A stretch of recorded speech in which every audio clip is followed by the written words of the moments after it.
नमस्कार दोस्तों, आप सभी को the bar of SSC YouTube channel में स्वागत है।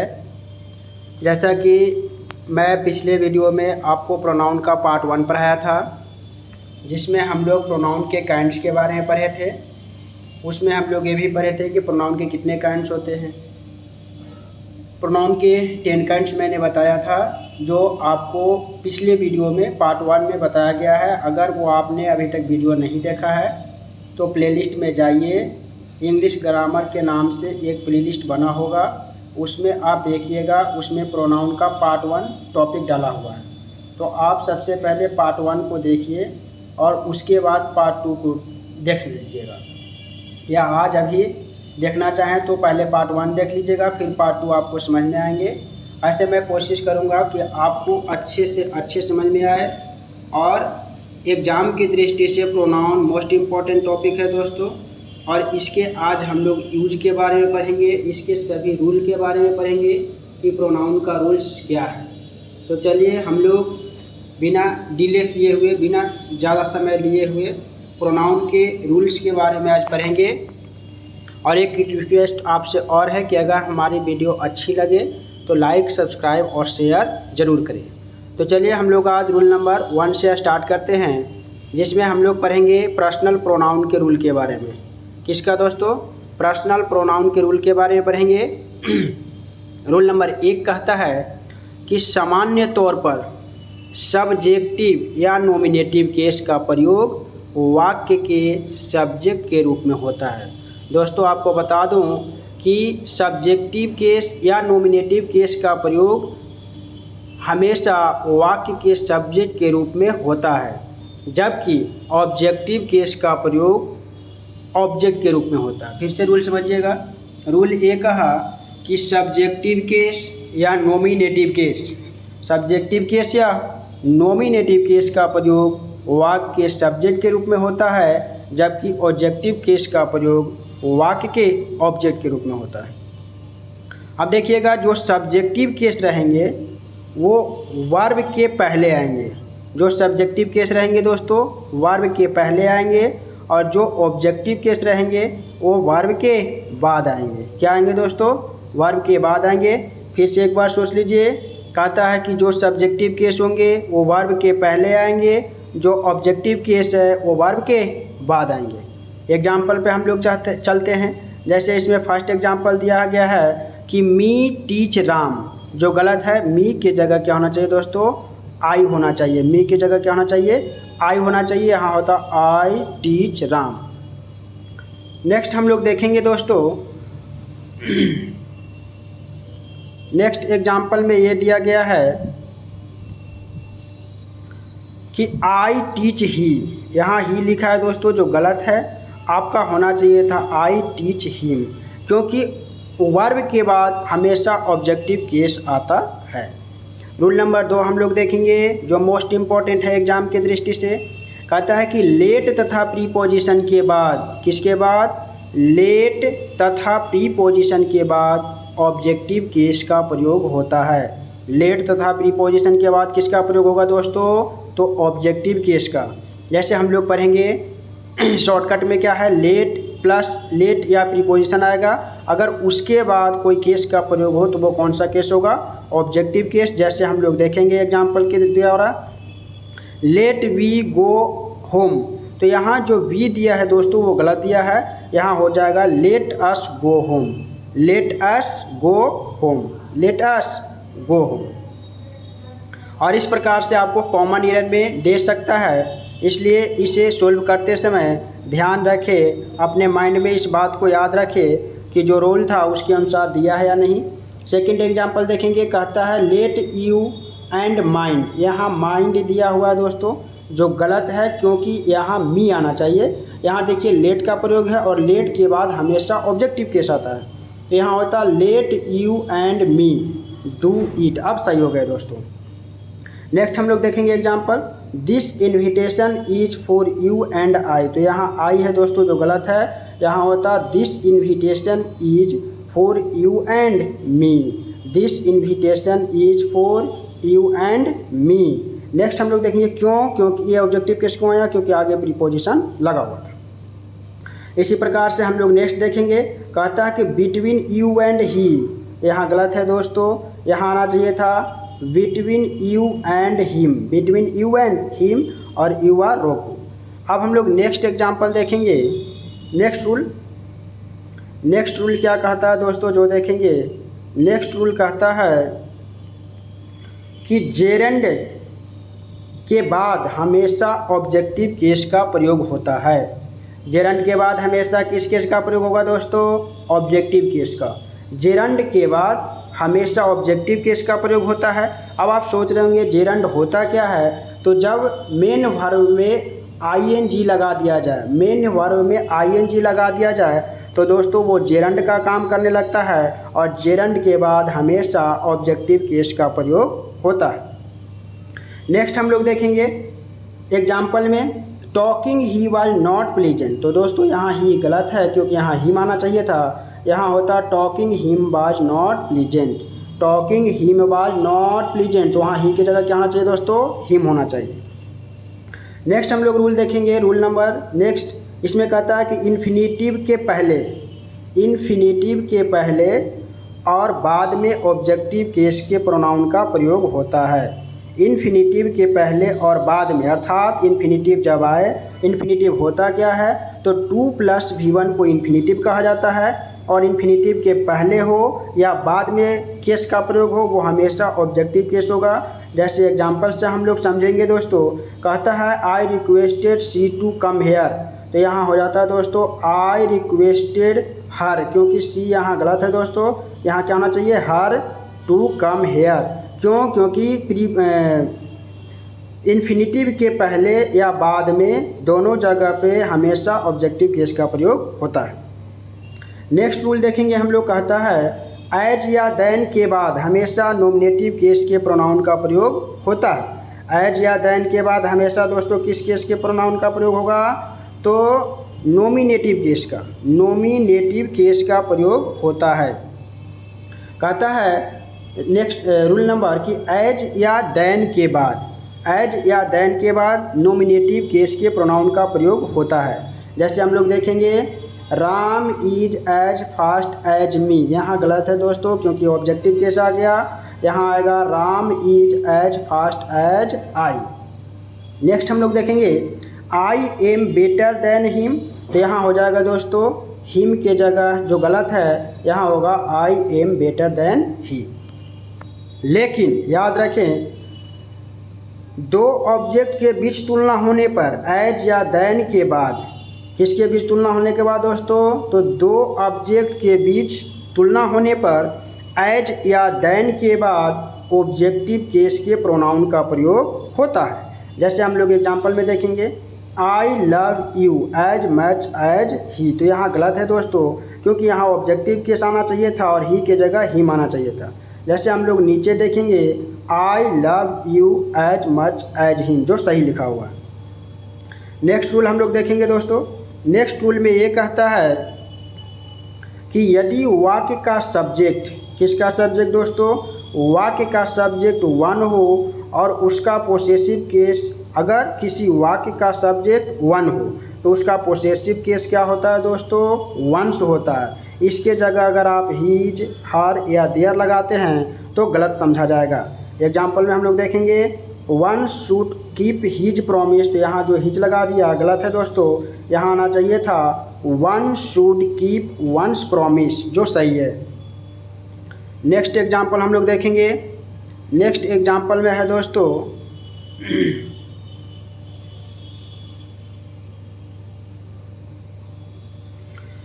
One should keep himself away, one should keep himself away, तो यहाँ देखिए दोस्तों हिमसेल्फ दिया है जो गलत होगा, यहाँ हो जाएगा one should keep one self away, यहाँ क्या होना चाहिए दोस्तों, वन सेल्फ। नेक्स्ट रूल हम लोग देखेंगे पोसेसिव केस के प्रोनाउन के दो भाग होते हैं। पोसेसिव केस के प्रोनाउन के कितने भाग होते हैं, दो भाग। मैंने पहले पढ़ाया था कि केस जो होते हैं वो 3 टाइप्स के होते हैं, nominative case, objective case and possessive case. अब यहाँ पोसेसिव केस को 2 भागों में बांट दिया गया, एक को कहा गया दोस्तों पोसेसिव एडजेक्टिव और एक को कहा गया पोसेसिव प्रोनाउन। एक को क्या कहा गया, पोसेसिव एडजेक्टिव, और एक को पोसेसिव प्रोनाउन। पोसेसिव एडजेक्टिव में कौन कौन आएंगे, तो my, your, our, her, their. और पोसेसिव प्रोनाउन में कौन कौन आएंगे दोस्तों, तो mine, yours, hers, ours, theirs. ये सभी जो हैं पोसेसिव प्रोनाउन में आएंगे। पहचानने का ट्रिक क्या है, जो पोसेसिव प्रोनाउन होंगे उसमें सभी में माइन को छोड़ करके सभी में एस लगा हुआ रहेगा, जबकि पोसेसिव एडजेक्टिव में किसी में एस नहीं लगा हुआ रहेगा, वो सिर्फ हिज है जिसको में एस लगा हुआ रहेगा। नेक्स्ट हम लोग रूल देखेंगे दोस्तों।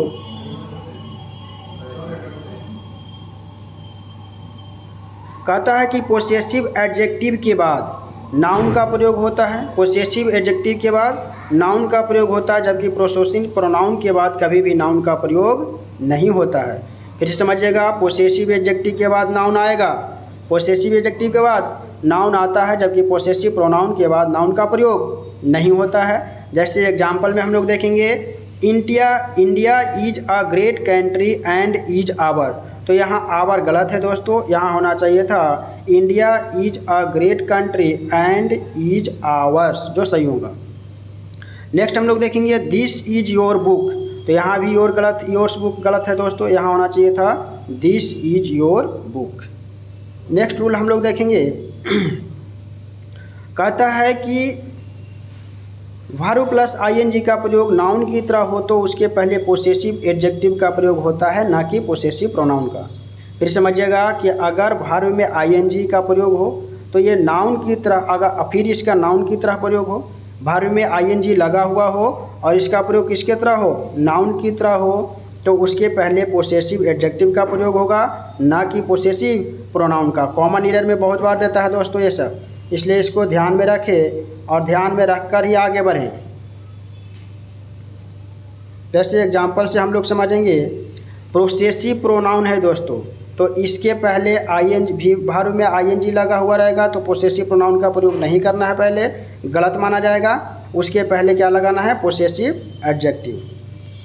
एग्जाम्पल में हम लोग देखेंगे, he objected to us going to Kashmir. He objected to us going to Kashmir, तो यहाँ हो जाएगा दोस्तों he objected to our. Us की जगह क्या होगा दोस्तों, our. He objected to our going to Kashmir. Next example हम लोग देखेंगे दोस्तों। नेक्स्ट एग्जाम्पल में क्या है, he was astonish at me. तो यहाँ जो मी है दोस्तों गलत हो जाएगा, यहाँ क्या होना चाहिए, माई होना चाहिए। He was astonished at my doing this work.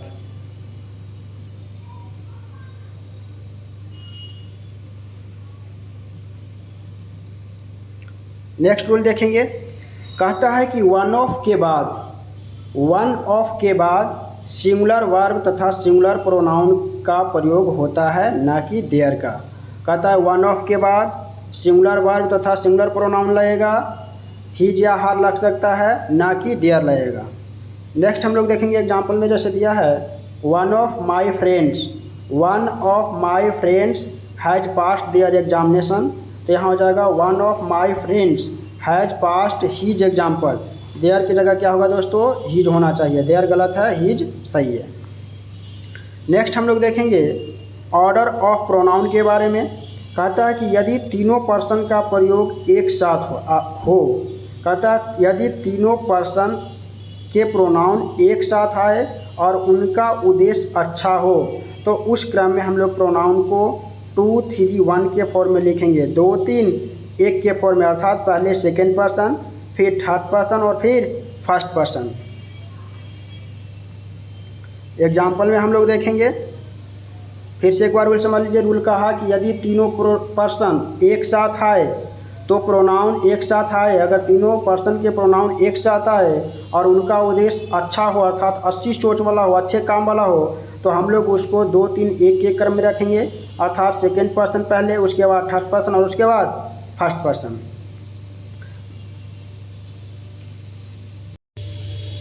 अब हम लोग इसके नेक्स्ट एग्जांपल देखेंगे दोस्तों। तो नेक्स्ट एग्जांपल में है you, I and he study hair. तो यहाँ हो जाता है you, he and I study hair. Next हम लोग रूल देखेंगे कि जब वाक्य से दोष, भूल या पाप आदि स्वीकारने का अर्थ प्रकट हो। अर्थात जब वाक्य से ये पता चले कि उन्होंने दोष किया है, भूल किया है, पाप किया है, तो ऐसे अर्थ प्रकट हो तो उनका कर्म हम लोग 1 2 3 करते हैं। याद करने का तरीका, अगर आप कोई गलती करते हैं तो भाग जाते हैं, और भागना क्या बोलते हैं, 1 2 3 होना। तो जब तीनों पर्सन एक साथ प्रयोग हो और भूल, दोष, पाप की बात हो तो 1 2 3 अर्थात पहले फर्स्ट पर्सन, फिर सेकेंड पर्सन और उसके बाद थर्ड पर्सन का प्रयोग होगा। नेक्स्ट हम लोग देखेंगे यूज ऑफ इट। ये बहुत ही सिंपल टॉपिक है दोस्तों, यूज ऑफ इट। इसमें देखिएगा क्या है, तो ये कहता है कि नेचुरल घटना जैसे सीजन हो गया, वेदर हो गया, टाइम हो गया, डे हो गया, ईयर हो गया, इन सबको बतलाने के लिए क्या प्रयोग करेंगे, इट का। जैसे it is winter, it is 5 o'clock, it is raining, it was 1857। तो ये रूल कोई उतना इम्पोर्टेंट है नहीं। नेक्स्ट हम लोग देखेंगे किसी निर्जीव वस्तुओं या छोटे छोटे जानवरों अथवा कीड़े मकोड़े के लिए भी इट का प्रयोग किया जाता है। जैसे हम लोग एग्जाम्पल में देखेंगे, it is a chair, it is a dog, it is an ant. Next हम लोग देखेंगे छोटे बच्चों के लिंग निर्धारण के लिए, छोटे बच्चे जिसके लिंग की जानकारी ना हो उनके लिए भी इट का प्रयोग करते हैं। छोटे बच्चे जिसके लिंग की जानकारी ना हो, सेक्स की जानकारी ना हो, उनके लिए भी क्या प्रयोग करेंगे दोस्तों, इट का प्रयोग करेंगे। जैसे the child was playing with its toy, छोटा बच्चा था जो खेल रहा था किसके साथ, टॉय के साथ। तो यहाँ हम लोग जो इट्स लगाएंगे वो सही है। फिर है the baby is crying because it is hungry, बच्चा रो रहा था क्यों, क्योंकि वह भूखा है। बच्चा रो रहा है क्योंकि वह भूखा है। अब हम लोग देखेंगे रिलेटिव प्रोनाउन, जो मोस्ट इम्पॉर्टेंट है दोस्तों। रिलेटिव प्रोनाउन में होता क्या है, जो देखिएगा, कहता है कि हु का प्रयोग सजीव के लिए, विच का प्रयोग निर्जीव के लिए और डैट का प्रयोग सजीव तथा निर्जीव दोनों के लिए किया जाता है। फिर समझिएगा रूल क्या है, कहता है कि हु का प्रयोग सजीव के लिए किया जाता है, विच का प्रयोग निर्जीव के लिए और डैट का प्रयोग सजीव तथा निर्जीव दोनों के लिए किया जाता है। जैसे हम लोग एग्जाम्पल से देखेंगे, एग्जाम्पल में क्या है, कहता है कि राम इज द बॉय, विच, जो गलत है दोस्तों। यहाँ क्या है, गलत है, क्योंकि यहाँ देखेंगे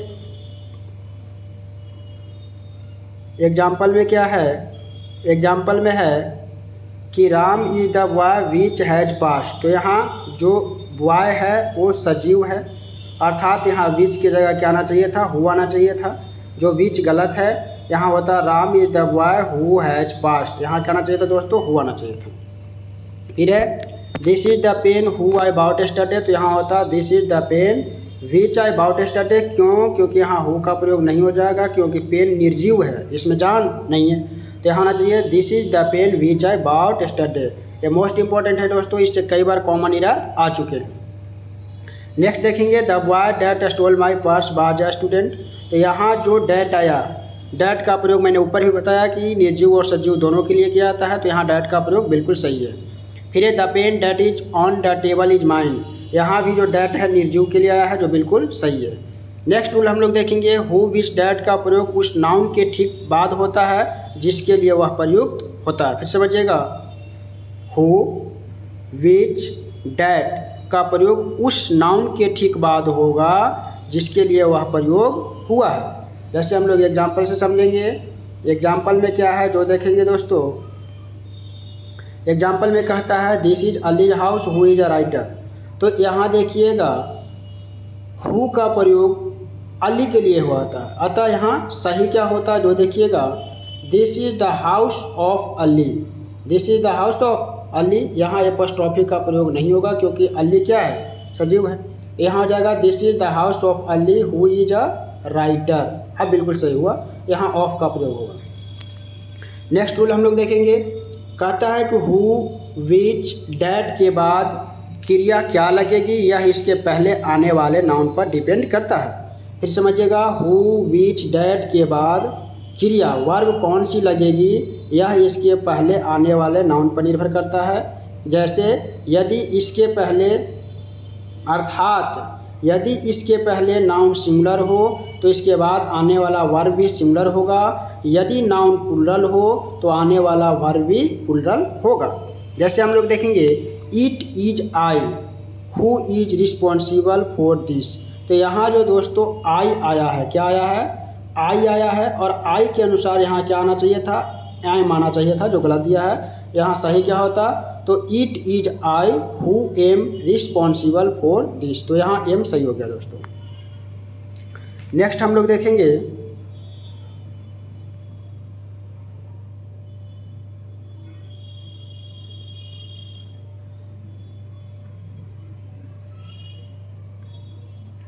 नेक्स्ट एग्जाम्पल देखेंगे। नेक्स्ट एग्जाम्पल में क्या है, one of the boys who has passed in the examination is my brother.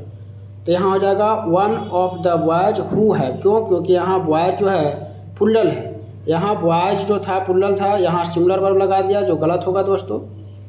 वहाँ जो बॉयज था वो प्लुरल था। ये जो बॉयज है आपका बॉयज, ये प्लुरल है, तो यहाँ वर्ब भी क्या होना चाहिए था, प्लुरल होना चाहिए था, लेकिन ये सिंगुलर दिया हुआ है, तो यहाँ ये गलत हो गया। यहाँ आपका क्या हो गया, गलत हो गया। तो नीचे सुधारा होगा, नीचे सुधारा है कि वन ऑफ द बॉयज, यहाँ प्लुरल, इसलिए यहाँ भी प्लुरल होगा, one of the boys who have passed in the examination. Next rule हम लोग देखेंगे, कहता है कि हु नॉमिनेटिव केस है। हु क्या है, नॉमिनेटिव केस है, हु नॉमिनेटिव केस है, जबकि हुम ऑब्जेक्टिव केस है। हुम कौन सा केस है, ऑब्जेक्टिव केस है। अतः हु के लिए वर्ब आता है, जबकि हुम के लिए वर्ब नहीं आता है। जैसे हम लोग एग्जाम्पल में देखेंगे, कहता है the doctor who I met was Ram's brother. तो यहाँ क्या दिया हुआ है, यहाँ एक अतिरिक्त वर्ब आना, यहाँ अतिरिक्त वर्ब नहीं आया है, अतः सही होगा। देखिएगा इसमें दो जगह वर्ब का प्रयोग हो गया है, एक वर्ब आपका मेट हो गया और एक वर्ब वाज हो गया, जो गलत हो गया। यहाँ सही क्या होगा, जो हम लोग देखेंगे, सही करने के लिए हम लोग क्या करेंगे, जो देखिएगा सही करने के लिए आपको यहाँ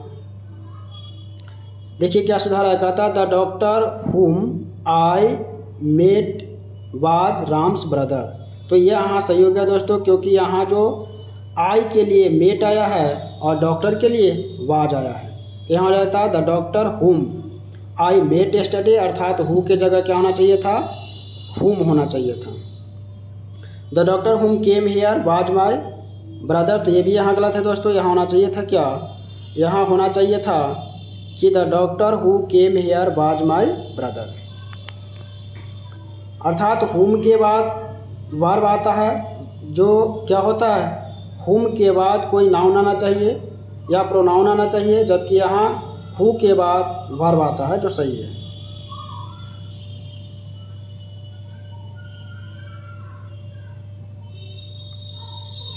नेक्स्ट रूल देखेंगे हम लोग, कहता है कि all, non, only, everything, nothing, interrogative pronoun तथा सुपरलेटिव डिग्री एडजेक्टिव के बाद रिलेटिव प्रोनाउन के रूप में हमेशा डैट का प्रयोग होता है। फिर से समझिएगा, all, non, only, everything, nothing, interrogative pronoun तथा सुपरलेटिव डिग्री एडजेक्टिव के बाद रिलेटिव प्रोनाउन के रूप में हमेशा क्या लगता है, डैट लगता है।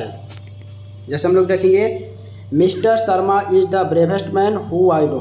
तो यहाँ हो जाएगा mister Sharma is the bravest man, who के जगह यहाँ क्या लगेगा दोस्तों, डैट लगेगा। तो डैट आई नो।